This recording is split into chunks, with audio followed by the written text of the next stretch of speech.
Welcome back to SourceFED, I'm William Haynes. I'm Trisha Hirschberger, and although I have a vagina, I can still pay attention when there's sexy men in the room. Whoa.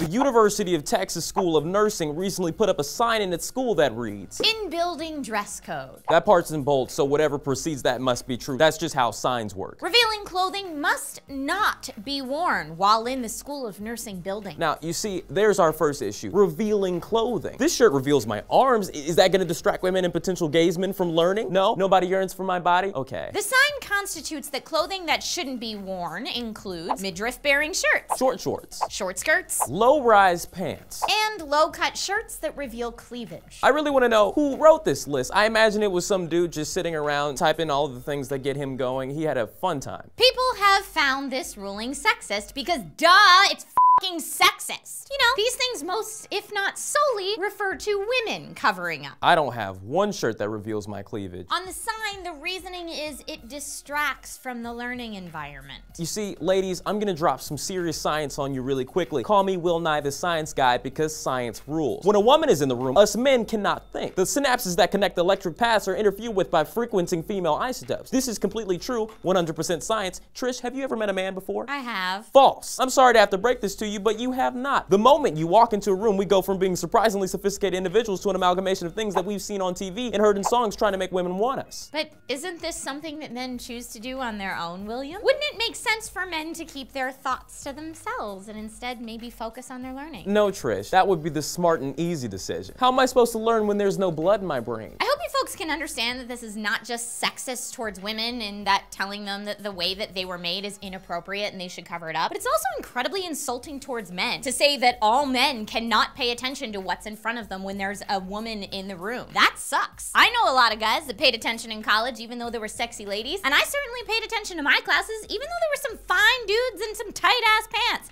If you can't control it, maybe that's your own problem. Yes, I can certainly think around women. What were we just talking about? Also, being able to check out your sexy college co-eds is a rite of passage and something that many people enjoy about college. I don't want the sexy guys to not be allowed in my class, and I'm pretty sure you guys don't want the sexy ladies to not be allowed in your class. So how about we all just pay attention and continue living life as normal human beings? As a male, I find it weird that I'm never discouraged from wearing anything ever. You see dudes walking down the street, sagging their pants so low they can't even run from the cops, wearing V-necks so deep you might strike oil, and Ed Hardy shirts, which is different, but I needed to say that. Why are we putting the blame on the women who were born this way instead of policing pervy behavior that's learned and completely stoppable without multiple surgeries? It seems to me these laws are created by the male gaze and are used to shape a world to make men the most comfortable and not discourage them from sexualizing women instead of just reading the books that they're supposed to be doing. That's what you do in school, that's what you pay for usually. For you guys at home, do you find this ruling fair or unfair? What is your opinionation? And is there any male clothing that you deem inappropriate and so distracting that you just can't pay attention to school? Thanks for watching. Make sure you like the video and subscribe to the channel if you haven't already. My name is William Haynes. I'm Trisha